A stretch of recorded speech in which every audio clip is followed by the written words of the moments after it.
नमस्कार, लोकतंत्र देख रहे हैं आप। मैं हूं आपके साथ नेहा दुबे। उत्तर प्रदेश की पिछली सरकार में मुख्यमंत्री योगी आदित्यनाथ ने वादा किया था कि वो यूपी की इकोनॉमी को $1 ट्रिलियन बनाने पर काम कर रहे हैं।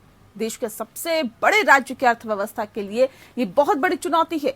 इस चुनौती को योगी आदित्यनाथ ने अब अपना सबसे बड़ा प्रोजेक्ट बना लिया है। राज्य में चुनाव जीतने के बाद 5 दिन बाद ही योगी आदित्यनाथ की सरकार ने इसके लिए एक बड़ा गंभीर कदम उठाया है। 15 मार्च को सरकार ने $1 ट्रिलियन इकोनॉमी हासिल करने के लिए एक RFP यानी कि रिक्वेस्ट ऑफ प्रपोजल जारी किया। यानी एक तरह से देश भर के कारोबारियों को यूपी में निवेश करने के लिए आमंत्रित किया गया।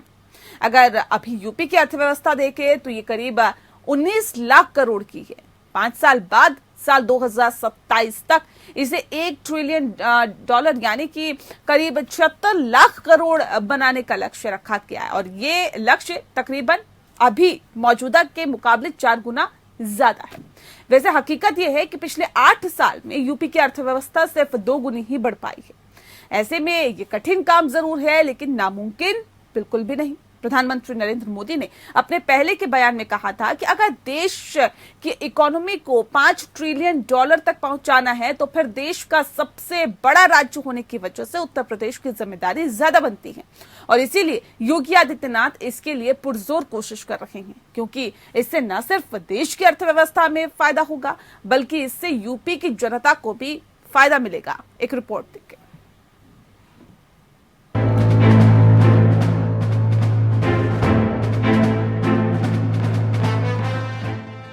हाल ही में संपन्न हुए विधानसभा चुनावों में बीजेपी की जीत, विशेष रूप से उत्तर प्रदेश में उसके सत्ता में वापस लौटने से देश की राजनीति को नई दिशा मिली है।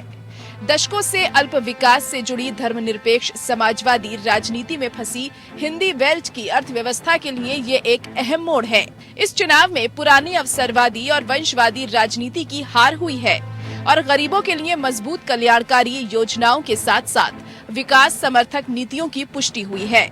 मुख्यमंत्री योगी आदित्यनाथ के नेतृत्व वाली बीजेपी सरकार ने अपने विकास रिकॉर्ड, कानून व्यवस्था और यूपी को $1 ट्रिलियन की अर्थव्यवस्था बनाने के वायदे पर वोट मांगा और उसे जनता का साथ मिला। उत्तर प्रदेश की जनसंख्या करीब 24 करोड़ है, लेकिन इसकी अर्थव्यवस्था का आकार केवल $200 अरब है और प्रति व्यक्ति आय $860 है। योगी के दूसरे कार्यकाल में यानी साल 2027 तक राज्य में $1 ट्रिलियन की अर्थव्यवस्था में बदलना एक कठिन काम जरूर है, लेकिन ये नामुमकिन भी नहीं है। उत्तर प्रदेश उस दोआब क्षेत्र में आता है जो दुनिया के सबसे उपजाऊ इलाकों में से एक है और यहाँ कई शहरी औद्योगिक कस्बे हैं जहाँ कई वस्तुओं का निर्माण होता है। साथ ही किसी राज्य के आर्थिक विकास के लिए कानून व्यवस्था का चुस्त दुरुस्त होना आवश्यक है। किसी भी क्षेत्र के समृद्ध होने के लिए सुरक्षित संपत्ति अधिकार और एक सुरक्षित कारोबारी माहौल बुनियादी आवश्यकताएं हैं। योगी सरकार में पुलिस व्यवस्था में सुधार, रिक्त पदों की भर्ती और माफियाओं पर लगातार कार्रवाई करके जनता के बीच सुरक्षा और विश्वास का माहौल बनाया गया है। इसके अलावा राज्य में बुनियादी सुविधाओं का तेजी से विकास हुआ है। पूर्वांचल एक्सप्रेसवे बनने से पहले दुनिया के सबसे घनी आबादी वाले क्षेत्र में से एक पूर्वी यूपी में एक भी एक्सप्रेसवे नहीं था। अब यूपी में जल्द ही एक्सप्रेसवे का सबसे बड़ा नेटवर्क, अंतर्राष्ट्रीय हवाई अड्डे की सबसे बड़ी संख्या, अंतर्देशीय जलमार्ग और एक सुदृढ़ ग्रामीण सड़क नेटवर्क होगा। यह राज्य के भीतर और दिल्ली NCR के मुख्य आर्थिक केंद्र के साथ बेहतर कनेक्टिविटी प्रदान करके लॉजिस्टिक लागत को कम करेगा। जल्द ही पूरा होने वाला पूर्वी और पश्चिमी फ्रंट कॉरिडोर निर्यात के लिए बंदरगाहों को सस्ती कनेक्टिविटी उपलब्ध करवाएगा। यूपी पहले से ही PLI योजना के तहत पश्चिमी यूपी में मोबाइल फोन जैसे एंड असेंबली उत्पादों के केंद्र के रूप में उभर रहा है। सस्ते श्रम के अपने बड़े पूल के कारण यूपी बहुराष्ट्रीय कंपनियों के पसंदीदा गंतव्य के रूप में उभरकर चीन में बदलती भू राजनीतिक स्थिति और चीन में बढ़ती उत्पादन लागत का लाभ उठाने के लिए तैयार है।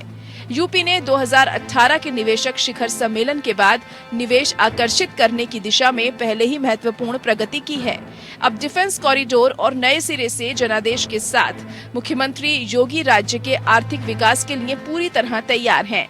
लेकिन बुंदेलखंड से लेकर तराई रोहेलखंड से पूर्वांचल तक सामाजिक और आर्थिक रूप से विविध क्षेत्रों वाले यूपी में कोई एक समान नीति काम नहीं कर सकती है। हालांकि सभी क्षेत्रों में एक बात आम है और वो है कृषि आधारित अर्थव्यवस्था से औद्योगिक अर्थव्यवस्था की ओर कदम। देश के कुछ इलाकों में विरोध के कारण कृषि कानूनों को वापस लेने के साथ अब राज्य सरकारों पर अपना रास्ता तय करने की जिम्मेदारी है। अगर उत्तर प्रदेश में कृषि सुधार सही तरह से हो जाते हैं तो ये अर्थव्यवस्था के लिए अहम होगा। एक तरह से उपेक्षित सर्विस सेक्टर राज्य के कुल सकल घरेलू उत्पाद का 45% है और कर्नाटक के बाद यूपी देश का दूसरा बड़ा आईटी हब है। प्रदेश में शिक्षित और कुशल एक बड़ी वर्कफोर्स है जिसका फिलहाल बैंकिंग, वित्तीय, मनोरंजन, R&D आदि के लिए अभी तक ठीक से इस्तेमाल नहीं किया गया है। इसका मुख्य कारण उपयुक्त सरकारी नीतियों, उचित संस्थागत और कानूनी ढांचे और कमजोर बुनियादी ढांचे की कमी थी, लेकिन योगी सरकार में इन कमियों को दूर किया गया है। अपने आकार और आबादी को देखते हुए यूपी में बेहतर आर्थिक उत्पादकता और नौकरी के अवसरों के साथ कई गाजियाबाद, नोएडा, जेवर शैली के जैसे शहर समूहों को विकसित करने की क्षमता है। ये राज्य में विकास की दर तेज करेगा और यूपी को $1 ट्रिलियन की अर्थव्यवस्था बनाने में गति देगा और इसे संभव करेगा। Bureau report. तो उत्तर प्रदेश के सामने ये फिलहाल कितनी बड़ी चुनौती है उसका आज हम चर्चा करेंगे उसके ऊपर, और इस पे भी बातचीत होगी कि आखिर उसके लिए क्या कुछ किया जा रहा है, कौन कौन से कदम उठाए जा रहे हैं और क्या मुमकिन है कि $1 ट्रिलियन उत्तर प्रदेश की अर्थव्यवस्था बने। इस पे आज हम तफसील से चर्चा करेंगे। खास मेहमान हमारे साथ मौजूद हैं, उनसे आपका परिचय करा देते हैं। इस वक्त हमारे साथ डॉक्टर विजय खैरा जी हैं, स्पोक पर्सन है बीजेपी के। पिंटू यादव जी इस वक्त हमारे साथ है, लीडर है एसपी के। जावेद अहमद जी हमारे साथ है, स्पोक पर्सन है कांग्रेस के। और साथ ही साथ पंकज जायसवाल जी हमारे साथ है, इकोनॉमिस्ट। आप सभी का बहुत स्वागत है। सबसे पहला सवाल मेरा खैरा साहब आपसे ही है, क्योंकि उत्तर प्रदेश में योगी सरकार सत्ता में एक बार फिर से वापसी आई। अब सर ये भी ऑप्शन नहीं है कि आप पिछली सरकारों पर ठीकरा फोड़ दे और ये कह दे कि हमें तो बहुत बेकार हालत में जो पिछली सरकार है वो प्रदेश को देख के गई है। ऐसे में अब कितनी बड़ी जिम्मेदारी है उत्तर प्रदेश की सरकार की, योगी सरकार की, कि $1 ट्रिलियन अर्थव्यवस्था को बनाया जाए ताकि देश की अर्थव्यवस्था को बेहतर करने में उत्तर प्रदेश एक अहम भूमिका निभाए। किसी भी देश प्रदेश की अर्थव्यवस्था के लिए सबसे ज्यादा आवश्यक होता है वहाँ का वातावरण, माहौल, व्यापारिक माहौल जो नहीं था। दूसरा होता है इंफ्रास्ट्रक्चर। बिना इंफ्रास्ट्रक्चर के कभी कोई देश आज तक तरक्की कर नहीं पाया। इंफ्रास्ट्रक्चर में सबसे बड़ा रोल होता है मार्ग, रोड का, यानी ट्रांसपोर्टेशन, कम्युनिकेशन। ये नंबर 1 पर होता है, जो उत्तर प्रदेश में बिल्कुल पूरी तरह तक नेग्लेक्ट किया गया, इग्नोर किया गया। अभी जैसे अक्सर ये कोट होता है, जॉन एफ कैनेडी का एक सेंटेंस होता है कि अमेरिका इसलिए रिच है कि वहाँ के रोड अच्छे हैं। हमेशा बोलते हैं वो, ये कारण है, इसी पर ध्यान दिया गया। अब अगर पिछले वर्षों में देखेंगे तो योगी जी सिर्फ उसी बात पे चले जो मोदी जी कहते हैं कि हमको बड़े से बड़े काम के लिए तैयार रहना चाहिए और हम बड़ी योजनाएं बनाएंगे तभी हम बड़े काम कर पाएंगे। अब जो 3 मुख्य समस्याएं थी उत्तर प्रदेश में, वो है लोग आके पैसा लगाएं तो उद्योग बढ़े। आखिर हमारे यहाँ तो हर जिले में उद्योग है। मुरादाबाद है तो वहाँ पर पीतल का है, कहीं पर है तो वहाँ लोटे बन रहे हैं, कहीं तो हाथरस में ताले बन रहे हैं, तो आगरा में चप्पल बनती है, कानपुर में लौटा। कोई ऐसा जिला नहीं जहाँ नहीं है, लेकिन उसको विकसित करने के बाद वो गिरता चला गया। धीरे धीरे उद्योग कम होता गया क्योंकि उनको सुविधाएं नहीं मिली, सुरक्षा नहीं मिली। अगर बाहर के लोग आके आज के डेवलपमेंट वर्ल्ड जब आगे बढ़ रहा, विकास हो रहा है दुनिया में, हम उससे पीछे नहीं रह सकते। हमें टेक्नोलॉजी की भी जरूरत पड़ती है, हमें पैसे की भी जरूरत पड़ती है। हम चाहते इन्वेस्टर्स आए, लेकिन इन्वेस्टर्स जब ही आएंगे जब उन्हें सुरक्षा मिले, अपने व्यवसाय की, उनके अपने जीवन की सुरक्षा मिले, कानून व्यवस्था मिले। कानून व्यवस्था बेहतर हुई तो अब उद्योग भी बढ़ेगा। इस बात की कहीं ना कहीं इस बात को कह रहे हैं खैरा साहब। लेकिन पिंटू यादव जी, क्या आप इत्तेफाक रखते हैं, क्योंकि योगी के शपथ ग्रहण समारोह की अगर हम बात करें, वहां पे भी कई बड़े उद्योगपतियों को बुलाया गया था और ये कोशिश की उत्तर प्रदेश में कानून व्यवस्था बेहतर होगी तो जो नए नए उद्योग है वो लग पाएंगे। अब कह रहे हैं कि कानून व्यवस्था के नाम पर महिलाएं भी घर से बाहर निकली, लोगों ने वोट दिए और कहा कि जब हमारा परिवार सुरक्षित है तो प्रदेश भी सुरक्षित है और सब कुछ आगे हो जाएगा। तो क्या वाकई आपको लगता है कि अब उद्योग लगाने के लिए लोग प्रेरित हो रहे हैं उत्तर प्रदेश में, और आने वाले वक्त में जो एक लक्ष्य रखा गया है $1 ट्रिलियन उत्तर प्रदेश की अर्थव्यवस्था को बनाने का, उस ट्रैक पर योगी सरकार चल रही है? देखिए नेहा जी, सर्वप्रथम प्रवक्ता जो बीजेपी के खैरा साहब ये कह रहे हैं कि जो ये कानून व्यवस्था आज की जो मौजूदा स्थिति है वो पूरी तरह से उत्तर प्रदेश की जनता देख रही है। जिस तरह से अंग्रेजी के पेपर आउट हुए, संस्कृत के पेपर आउट हुए, उसमें जो है प्रधान के घर पे कॉपियां लिखी जा रही थी, इस पर कोई कहने की जरूरत नहीं है। जनता जान रही है कानून व्यवस्था पूरी तरह से बेपटरी हो चुकी है प्रदेश में। लेकिन आने वाले समय में जो कृषि प्रधान देश है भारत देश, उसमें उत्तर प्रदेश एक अभिन्न अंग है। तो सबसे प्रथम वादा जो इनका था किसानों सुबह बहुत बुरी हालत में मिला था उत्तर प्रदेश, अब तो हमने बहुत हद तक सुधार कर दिया, ऐसा कह रहे हैं खैरा साहब। कोई सुधार इन्होंने नहीं किया। किसान बदहाल है, किसान आत्महत्या के लिए मजबूर है। और इन्होंने जो इन्वेस्टमेंट सबमिट किया था उसमें ये बता दें कितना इन्होंने इन्वेस्टमेंट जबकि करोड़ों अरबों फूके गए उस इन्वेस्टर समिट में। ये खाली दिखावा करने वाले लोग हैं, खाली प्रोपोगंडा फैलाते हैं, कश्मीरी फाइल्स जैसी फिल्म लाके। अब बेरोजगारी के नाम पर जो आत्महत्याएं हो रही हैं, जो किसान आत्महत्या कर रहे हैं, जो बेरोजगार आत्महत्या कर रहे हैं, कि कानून व्यवस्था जो बेपटरी है उसको सिर्फ ढकने का कश्मीर फाइल जैसी फिल्मों से काम किया जा रहा है। कोई कार्य धरातल पे नहीं टिक रहा है। जनता महंगाई से त्रस्त है। ठीक है, अखिलेश यादव भी कहते हैं, जावेद साहब, अखिलेश यादव भी कहते हैं तमाम MOU साइन हुए लेकिन उद्योग अभी तक नहीं लग पाए, लोगों को नौकरियां नहीं मिल पाई। क्या जब तक लोगों को नौकरियां नहीं मिलेगी तब तक संभव है कि देश की अर्थव्यवस्था बेहतर हो पाए या प्रदेश की अर्थव्यवस्था बेहतर हो पाए, ट्रैक पर आ पाए? जावेद जी। नहीं, नेहा जी, देखिए आपने बड़ा महत्वपूर्ण सवाल उठाया है और बिल्कुल इस तरीके के सवाल होने चाहिए। और जो नई सरकार बनी है उनको बहुमत मिला है, उनको मैं बहुत मुबारकबाद देता हूं और आशा भी करता हूं कि अगर जनता के एक बड़े वर्ग ने अगर उनको पसंद किया है तो वो जनता की उम्मीदों पर खरे उतरे। और चूंकि दोबारा ये बैठे हुए हैं तो इसलिए जनता के लिए इनकी जिम्मेदारी दोगुना हो जाती। पिछले चुनाव से पहले आपने देखा जिस तरीके से परीक्षाओं के पेपर आउट हुए, तो इनको अब ये कोई नए मुख्यमंत्री नहीं बैठे हैं। अभी आज की घटना है, इससे पहले की घटना है, जो पेपर आउट हो रहे हैं, यानी कहीं ना कहीं शासन प्रशासन में अभी भी बहुत सी कमियां हैं जिनमें सुधार की आवश्यकता है। और अभी कोई इस प्रकार की टीका टिप्पणी करना सरकार को लेकर के मेरे लिए मैं समझता हूं कि अनुचित होगा। मैं आशा करता हूं कि ये लोग जो है जो पिछले 5 साल में जो कमियां रह गई हैं उसको बखूबी दूर करने का काम करेंगे और जनता इनकी तरफ एक आशा की नई किरण की तरह देख रही है।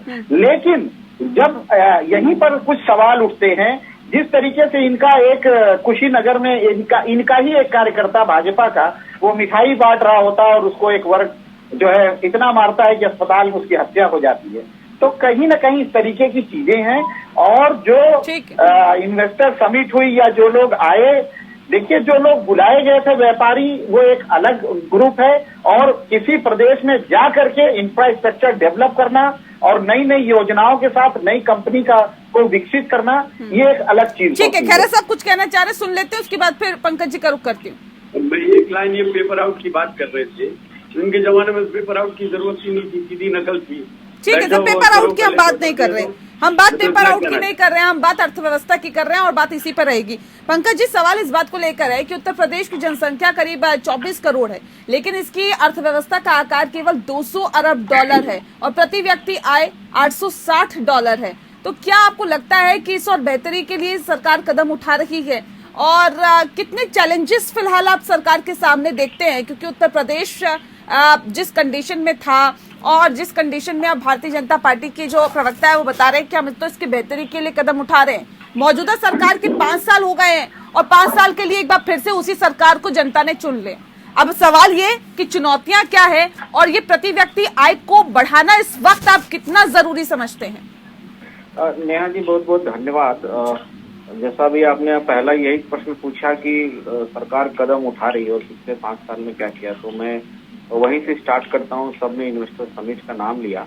तो जब पहली बार सरकार आई थी 2017 में, तो उसने सबसे पहले अपना स्टेट का नैरेटिव चेंज करने के लिए, जो स्टेट का एक perception out of the state and with in the state बना था, वो लॉ एंड ऑर्डर को लेके बना था। उसने सबसे पहले परसेप्शन को चेंज किया।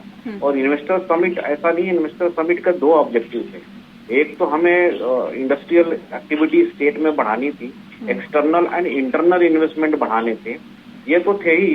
दूसरा, हमारे स्टेट का नरेटिव जो है अक्रॉस द बोर्ड हमें चेंज करना था और यूपी को as a destination of investment पूरी दुनिया को दिखाना था कि यूपी जो है अभी क्राइम के लिए नहीं जानी जाएगी, ये लॉ एंड ऑर्डर के लिए जानी जाएगी और डेस्टिनेशन ऑफ इन्वेस्टमेंट के लिए जानी जाएगी।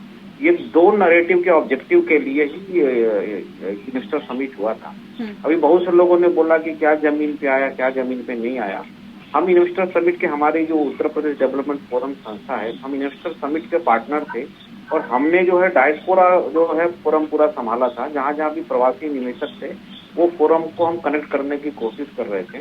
और हमारे फोरम से जो इन्वेस्टर गए थे, मैं आपको बताऊं, हमारे 2 इन्वेस्टर ने वहां पे इन्वेस्टमेंट किया है। एक ने नोएडा में कार क्रशिंग प्लांट लगाया है और एक कलकत्ता की पार्टी थी, उसने फूड प्रोसेसिंग यूनिट लगाया। तो सबने, जितने भी लोग एमयू किए थे, उसमें मोस्ट ऑफ द लोगों ने, किसी ने कंपनी फॉर्म की है, किसी ने उत्तर प्रदेश में विद इन 1 मंथ में तो कोई चीज नहीं होता है। और सबने 4-5 साल के लिए जो है इन्वेस्टर समिट का क्या मतलब होता है, सर आप जवाब दे दीजिए। व्यापारियों से लूट की जा रही है, उस पर जवाब दे दीजिए। आप तो सरकार जो है बीच में जो बोल रहे हैं, मैं इनको बता दूं, इस तरह के प्रश्न हमें हर जगह के इन्वेस्टर समिट में मिलते थे कि यूपी में जो है क्राइम है। तो आप, मैं दावे के साथ कह सकता हूँ, क्योंकि मैं अक्रॉस द नेशन घूमता हूँ, तो मुझे मालूम है कि इंडस्ट्रियल क्राइम जो है, ऑर्गेनाइज इंडस्ट्रियल क्राइम यूपी में नहीं है।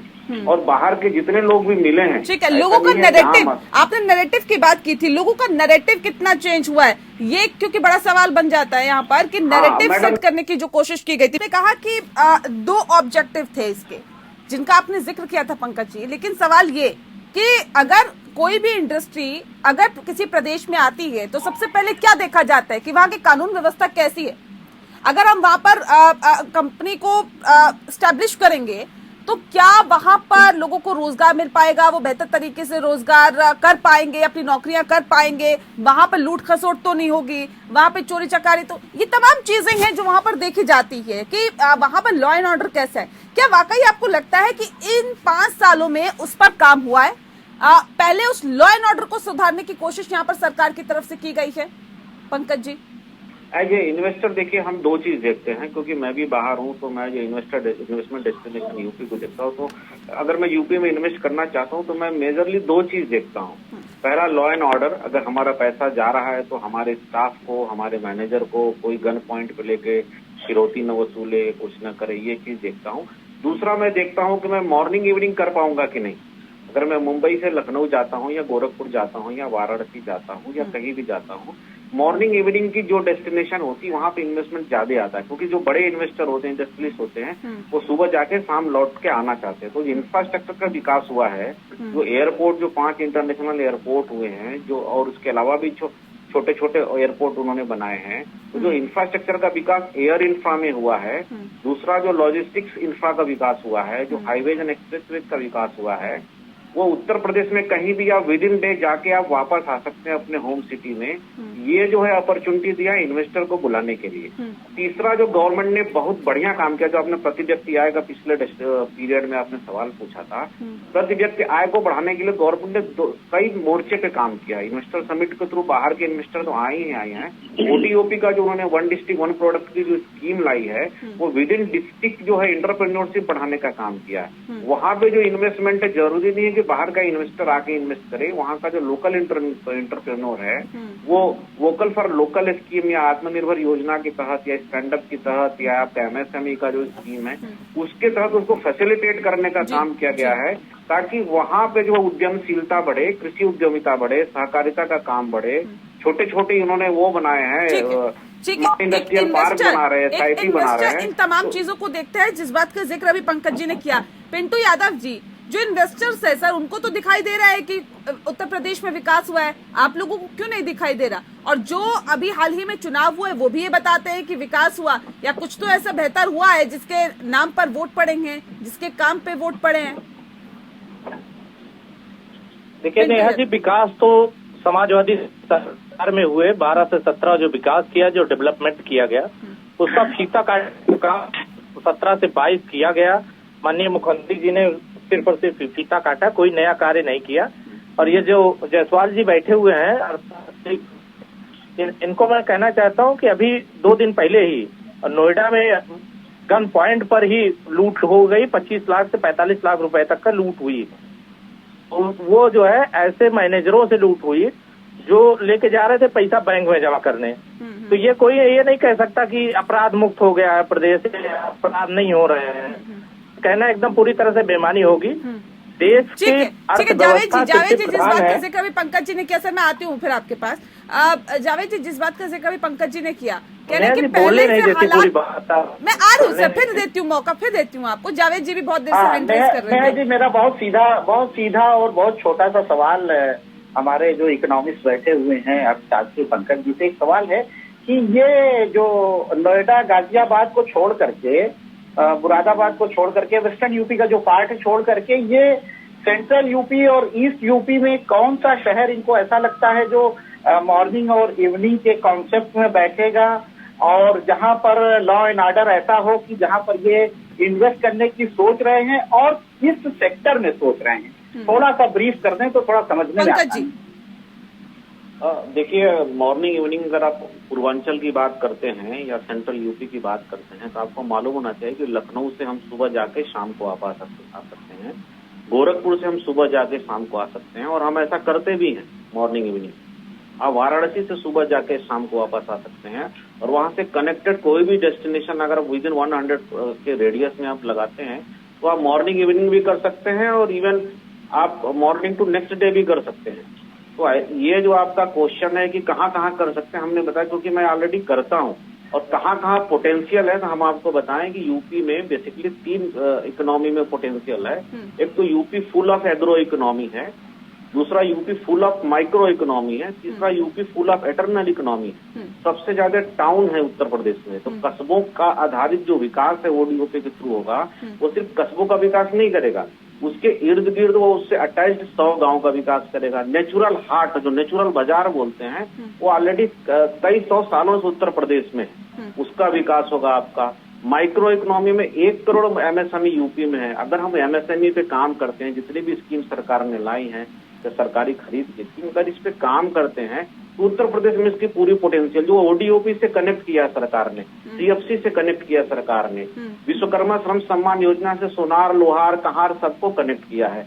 तो इस तरह के जो काम माइक्रो इकोनॉमी को डेवलपमेंट के लिए सरकार ने शुरू किया है, तो अभी तो शुरू करना, इसका रिजल्ट आएगा। हमने ये नहीं बोला है, सरकार ने ये नहीं बोला कि हम कर चुके हैं, प्राप्ति के पथ पे हैं, और प्राप्ति के पथ लखनऊ से टेल्को की आपको रिपोर्ट पता है? लखनऊ में टेल्को लॉजिस्टिक इंफ्रास्ट्रक्चर क्या बनाती है और क्यों जाना चाहती है, उसकी रिपोर्ट पता है आपको?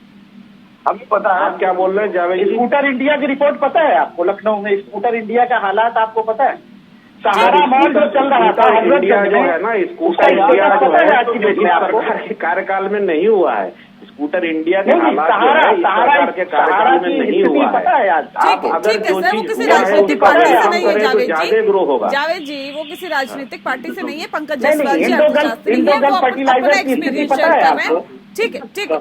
विजय खैरा साहब, सवाल ये, अब साल 2000 आप अगर इकोनॉमिस्ट हैं तो आप फर्टिलाइजर की बात करिए, अगर आप भाजपा के प्रवक्ता हैं तो कोई बात नहीं, कुछ भी बोल सकते हैं, लेकिन अगर आप शास्त्री की हैसियत से बैठे हैं तो आपका आकलन सही नहीं है। फर्टिलाइजर कारखाना तो पता होगा ना आपको, गोरखपुर में क्या स्थिति है इस समय विकास की, वो भी आपको पता होगा।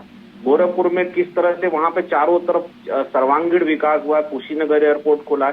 अगर आपको हमारा उत्तर प्रदेश क्यों नहीं विकसित किया, क्योंकि हम रिवर इकोनॉमी की स्टेट थे। जब हमारे देश की अर्थव्यवस्था समुद्री इकोनॉमी की तरफ बढ़ी तो सारी चीजें जो है कर्नाटका, तमिलनाडु, गुजरात और महाराष्ट्र शिफ्ट हो गई। आज लैंड लॉक को तोड़ने का काम किसने किया है? लैंड लॉक को तोड़ने का काम इस सरकार ने किया। किसकी सरकार हो हमें नहीं मायने रखता है। अगर इस सरकार ने किया तो हम उसका वेलकम करते हैं। Kushinagar airport, Lucknow airport, Varanasi airport, Moradabad airport, इस आगरा का एयरपोर्ट बन गया, यहाँ से चीजें एक्सपोर्ट होंगी ना।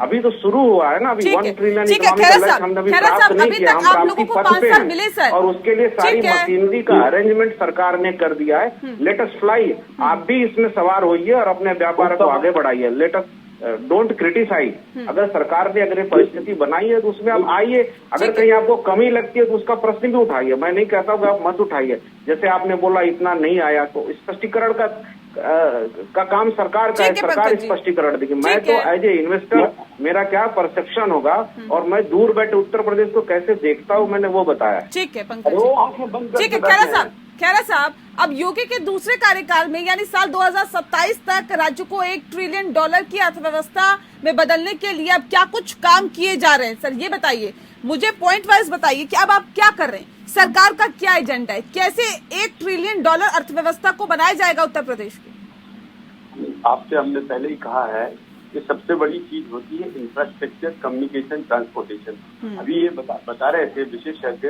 उससे मैं बताता हूँ बुंदेलखंड सबसे पिछड़ा क्षेत्र था, यहाँ इंडस्ट्री लगाने के लिए जीरो इंडस्ट्री है बुंदेलखंड में।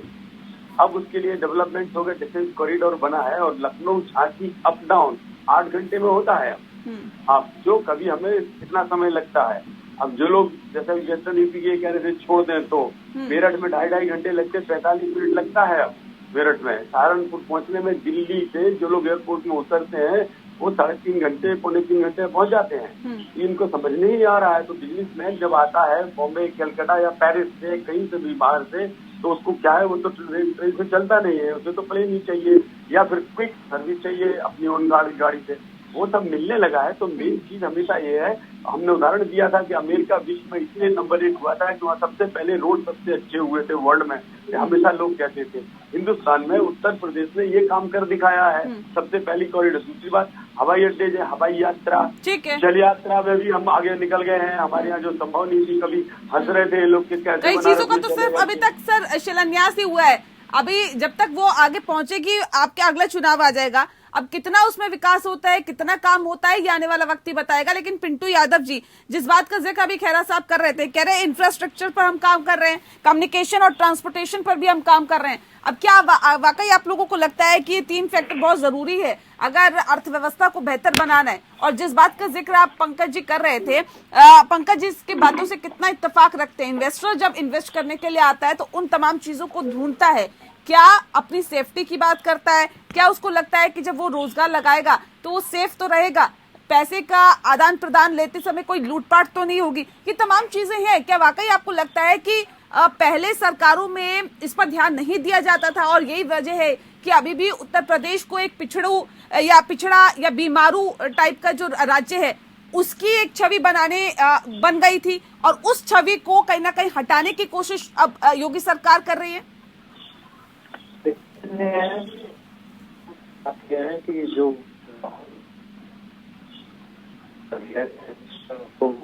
यादव जी आपकी आवाज नहीं मिल पा रही है। समाज, हेलो जी, हेलो जी, कह रहे हैं कि जो उत्तर प्रदेश में जो इन्वेस्टर को जो माहौल दिया गया वो माननीय अखिलेश यादव मुख्यमंत्री थे उस समय दिया गया। उस समय इन्वेस्ट किया, सैमसंग जैसी बड़ी कंपनी आई, HCL जैसी बड़ी कंपनी आई जिन्होंने इन्वेस्टमेंट किया और प्रदेश में रोजगार पैदा करने का काम किया।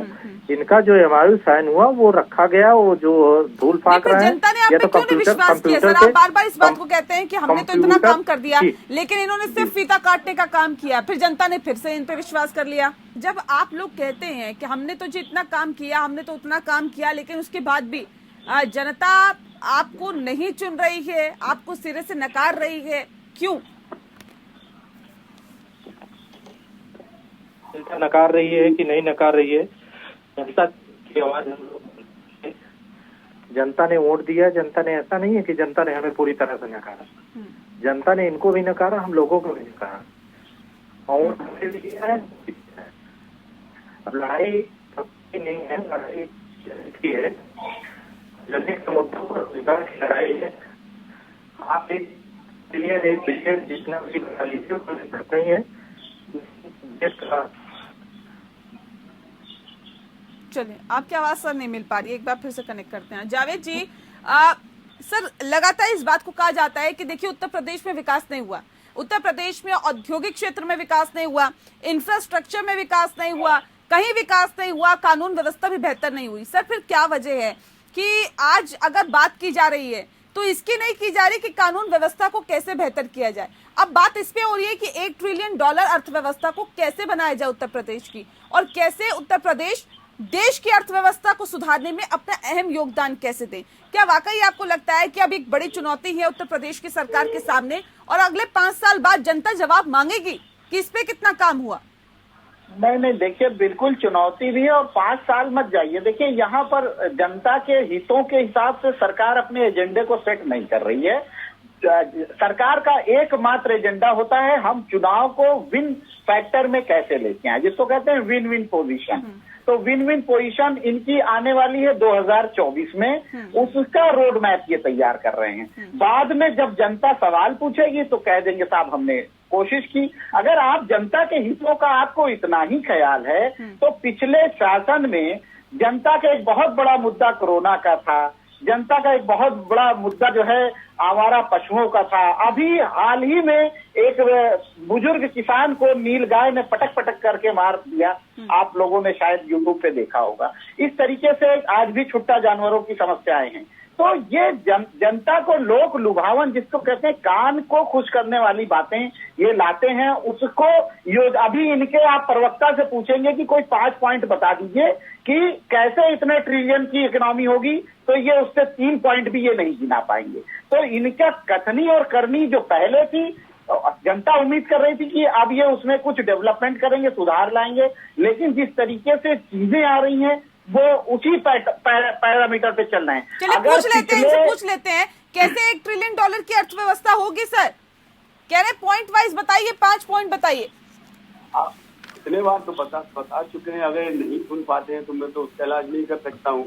अब इनको उठा के जनता ने बिल्कुल बाहर कर दिया तो किसी बोले फिर पूछना चाह रहे, बता दीजिए सर क्या हो गया। अभी आपको इतनी चीजें मैंने बताई कि कोई भी अब अमेरिका का उदाहरण सबसे पहले मैं इसीलिए देता हूँ, क्यों वो देश विकसित होता है, क्यों वो देश नंबर 1 हो जाता है दुनिया में, क्यों आज उत्तर प्रदेश नंबर 2 हो रहा है उद्योगों में, क्यों सारी। चलिए पॉइंट वाइज बता दीजिए ना सर, अगर पूछ रहे हैं जावेद जी तो बता दीजिए। मैंने पहले ही कहा था आपसे कि उद्योग लगेगा तभी, उद्योग जब लोग सुरक्षित होंगे।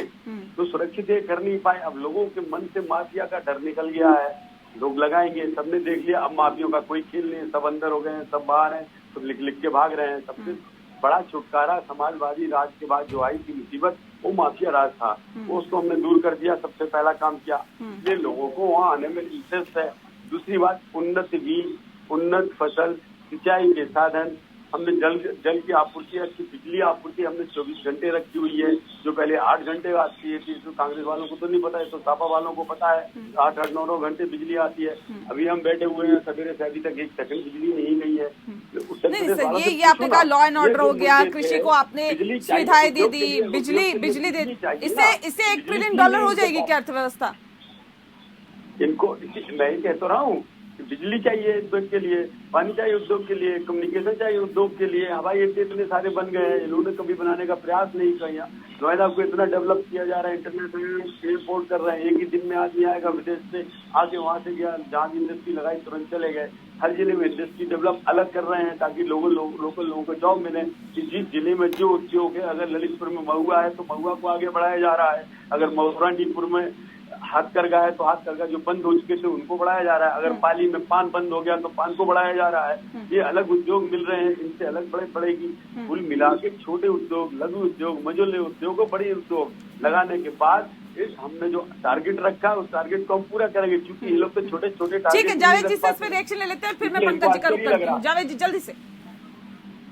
देखिए जो कह रहे हैं कि कानून व्यवस्था सही हो गई है, तो आपने देखा होगा गोमती नगर लखनऊ जैसी जगह पर एप्पल का मैनेजर था विवेक तिवारी। उन्होंने कहा कि लॉ एंड ऑर्डर तो सुधरा है, कृषि में भी हम सुविधाएं दे रहे हैं, बिजली की सुविधा दे रहे हैं, कम्युनिकेशन के लिए, कनेक्टिविटी के लिए, पानी के लिए हम सुविधाएं सारी दे रहे हैं। आपने नहीं कहाँ लॉ एंड ऑर्डर सुधरा है? और कौन सी ऐसी कंपनी आ गई बताइए कि नौजवानों को प्राइवेट सेक्टर में जॉब मिल गई हो पिछले 5 वर्षों में? कौन सी नहीं?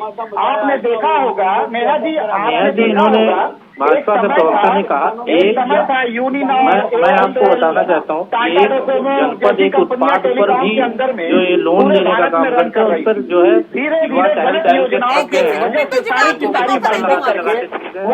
किसी को मदद नहीं मिलती, सरकारी मदद की बात ही छोड़िए, विभाग कोई मदद नहीं करते, खाली दिखावा है, प्रोपोगंडा है। और इस तरह से देश की अर्थव्यवस्था, प्रदेश की अर्थव्यवस्था नहीं सुधरने वाली है जब तक जो जनता है वो जनता 70% आबादी जो है वो किसानों की आबादी है। किसानों के ऊपर ज्यादा बात होनी चाहिए। कृषि प्रधान देश है भारत देश और आधी ज्यादा अर्थव्यवस्था किसानों पर हमने काम किया है, किसानों को अच्छे बीज दिए, सिंचाई के लिए पानी दिया है, बिजली दिया है, ये तो कह रहे हैं खेरा साहब। किसानों के अच्छे दिन आएंगे तो प्रदेश के अच्छे दिन आएंगे, देश के अच्छे दिन आएंगे।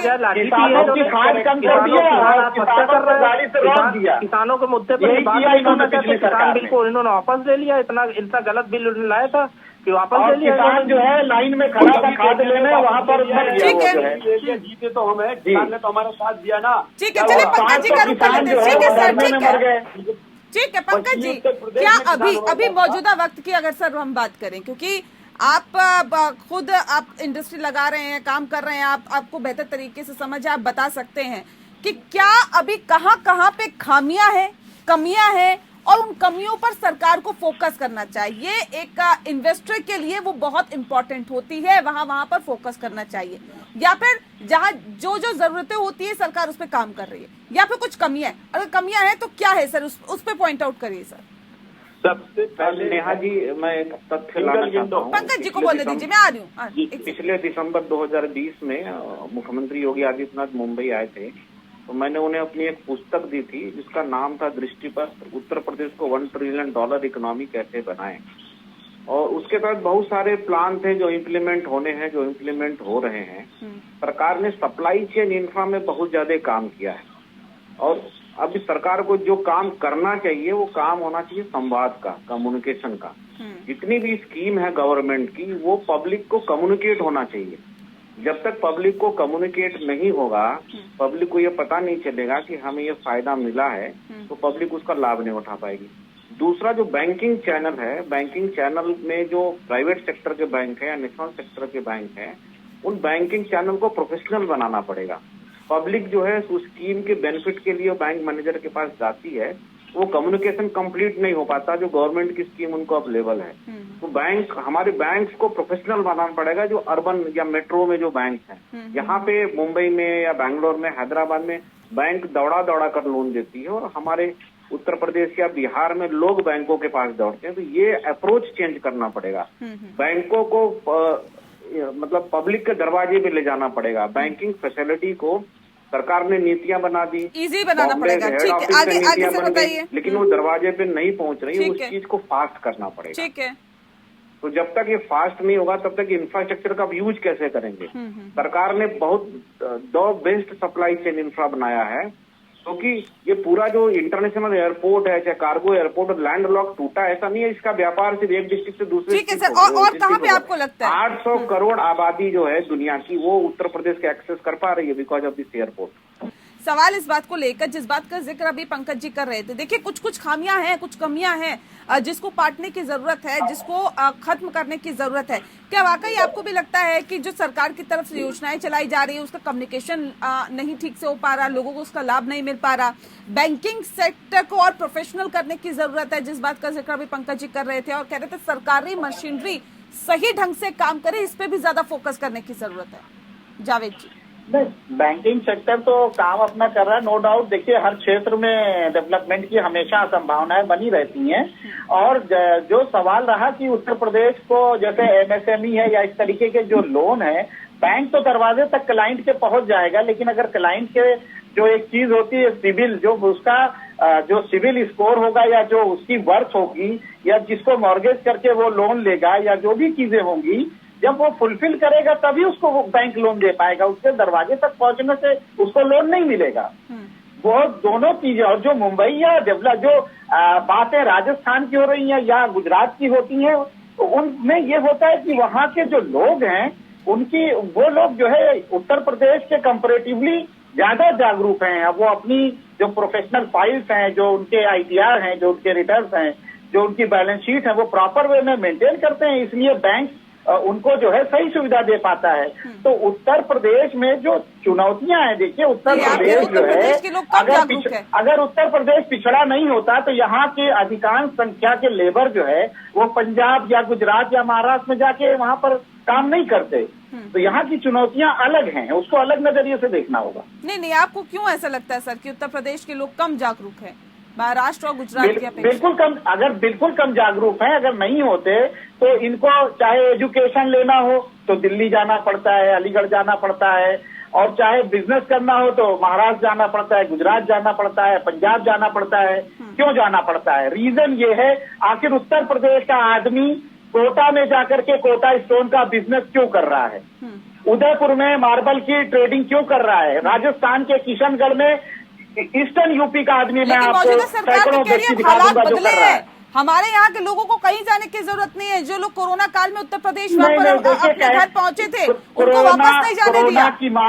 कोरोना की मार से अभी तक लोग उभर नहीं पाए हैं और इतनी बड़ी बड़ी बातों का दावा हो रहा है। तो ठीक है, अब देखते हैं आगे समय बताएगा कि ये किस प्रकार से, लेकिन ये है कि विपक्ष में होने के नाते हम लोग भी आंकड़े की बात करेंगे और जो योजनाएं जो ला रहे हैं वो किस तरीके से जनता के बीच में जाएंगी उसका हम लोग जवाब पूछने के हकदार हैं और पूछते रहेंगे। ठीक है खैरा साहब, क्योंकि सरकारी मशीनरी की भी बात हुई है कि सही तरीके से काम नहीं कर रही है, बैंकिंग सेक्टर को बहुत प्रोफेशनल बनाने की जरूरत है, कम्युनिकेशन ऐसा होना चाहिए कि सरकारी योजनाओं का लाभ लोगों को पहुंचे। सर, क्या आपको लगता है इन 3 चीजों पर फोकस करने की जरूरत है? अभी आपके विशेषज्ञ पंकज जी जो बोल रहे थे तो सच ही है।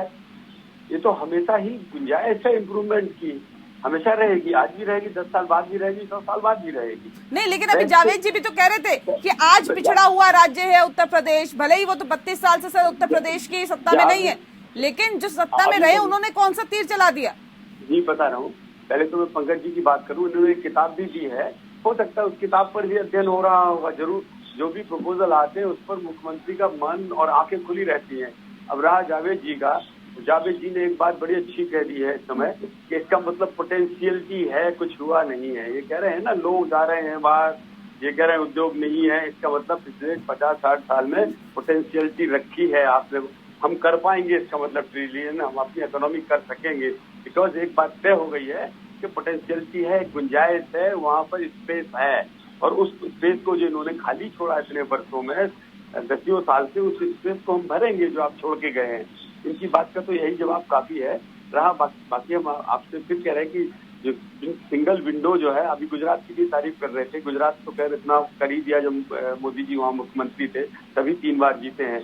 हम उसी मॉडल को यहाँ भी अप्लाई कर रहे हैं, गुजरात वाले मॉडल को, और वो मॉडल पूरी दुनिया में सफल है, यहाँ भी सफल होगा, और इसी केंद्र ने भी उसी मॉडल पर काम किया है, इसलिए वो भी सफल है। ठीक है जावेद जी ना सिर्फ भारतीय जनता पार्टी पर बल्कि सपा पर भी सवाल उठा गए। पिंटू यादव जी, आप भी तो सर सत्ता में रहे हैं, शिक्षा का स्तर बेहतर नहीं हुआ, लोग कोटा जाते हैं पढ़ने के लिए, रोजगार यहाँ नहीं मिला, रोजगार करने के लिए बाहर जाते थे, तभी जनता ने क्या ये परिवर्तन किया क्या? देखिए नेहा जी, समाजवादी सरकार में मूल चूल परिवर्तन हुआ। जो मुद्दे थे, जो जनहित के मुद्दे थे, उस पर बदलाव किया, और जो रोजगार के अवसर पैदा करने थे उस पर भी बदलाव किया। ऐसा नहीं है, माननीय अखिलेश यादव जी मुख्यमंत्री हुआ करते थे तो एससीएल जैसी बड़ी कंपनी को ला करके लखनऊ में रोजगार पैदा करने का काम किया। सैमसंग को बड़ी कंपनी एससीआई इन्वेस्टमेंट जो है, हम कागजों पे नहीं, हम धरातल पर उतारने का प्रयास किए। सैमसंग में कितने लोग काम करते हैं, दूसरी कंपनियों के आप नाम गिना रहे हैं, उस पर कितने लोग काम करते हैं? सर, उत्तर प्रदेश की जनसंख्या कितनी है और कितने रोजगार लगे, ये भी तो जनता सवाल पूछती है। सर देखिए, जो 5 साल में जो हो सकता था हमने पूरा करने का प्रयास किया, जनता ने मौका नहीं दिया, भविष्य में मौका देगी तो इससे अच्छा और बेहतर करने का प्रयास करेंगे। और आने वाला समय जो है वो समाजवादी सरकार का ही है। जनता समझ चुकी है, जनता 4 दिन में ही समझ चुकी है कि जनता ने भूल हो गई हमसे, और ये जो महंगाई की मार दे रहे हैं सरकार, जो ये जनता के ऊपर लादी जा रही है महंगाई जबरन की, इससे जनता त्राय कर रही है। आने वाले 2024 के चुनाव में समाजवादी सरकार को लगातार बनाने के लिए आगे बढ़ाएंगे, समाजवादी लोगों को आगे बढ़ाया जाएगा, और जनता समझ चुकी है कि ये सरकार जो है सिर्फ खैरा साहब कह रहे हैं कि बार-बार जनता भूली कर रही है क्या? जी, खैरा साहब कह रहे हैं कि क्या बार-बार जनता भूल कर रही है क्या? पहले नहीं, बार 2014 में बार भूल की बात की, ही फिर नहीं 17 है। में ये भूल चुनाव की, में तो ये फिर 19 मुद्दों पे में कर चुनाव दी और लड़े फिर ही 22 में भी कर दी। ये मुद्दों पे चुनाव लड़े हैं। ये इस मुझसे खैरा साहब तो ना ही बोले तभी अच्छा है, क्योंकि ये जो चुनाव था वो इन्होंने जो साफ गोई से चुनाव नहीं जीता। चुनाव आयोग ने अपना काम नहीं किया, सरकार ने अपना काम नहीं किया, प्रशासन ने अपना काम नहीं किया। तो इसलिए 2-4-5 में सीटें जीतना कोई बड़ी बात नहीं है। जन लोकतंत्र का मजाक उड़ाते हैं लोग। चुनाव गलत हुआ नहीं तो ये गलती फिर करोगे। जनता के लोकतंत्र का मजाक उड़ाने वाले लोग ना ही बोले तभी अच्छा है। जनता समझ चुकी है, जनता ने मान लिया है कि ये जो राशन 5 किलो देते हैं उसके बदले में 5 रुपए जो है डीजल पेट्रोल के बढ़ा करके जनता के ऊपर भार लादा जा रहा है। जनता 25 रुपए जो ये पेट्रोल थोक भाव बढ़ाया गया उस पे कितने जो है प्रभाव पड़ेगा जनता के ऊपर, व्यापारियों के ऊपर जो प्रभाव पड़ रहा है वो जनता सब देख रही है। बिल्कुल सर, आने वाले समय में और वाकई इन 5 सालों के बाद जवाब भी मांगेगी। वो रिपोर्ट कार्ड भी देखेगी कि 5 सालों में कितना काम किया। जिस तरह से 4 गुना लक्ष्य रखा गया है इस अर्थव्यवस्था को बढ़ाने का, बनाने का, उसमें जवाब मांगा जाएगा। इंटरनेशनल मार्केट कहाँ चले जाते हैं? अभी चुनाव तक तो इंटरनेशनल मार्केट नहीं था। पता करो क्यों चुनाव तक इंटरनेशनल मार्केट नहीं था। चलिए सर, चलिए बहुत शुक्रिया सर आप सभी मेहमानों का हमारे साथ इस खास चर्चा में शामिल होने के लिए। तो जाहिर तौर पर एक बड़ी चुनौती है उत्तर प्रदेश की सरकार के सामने, और इस चुनौती से कैसे पार पाया जाएगा इस पर सभी की निगाहें हैं। इसी के साथ लोकतंत्र में इतना ही। नमस्कार।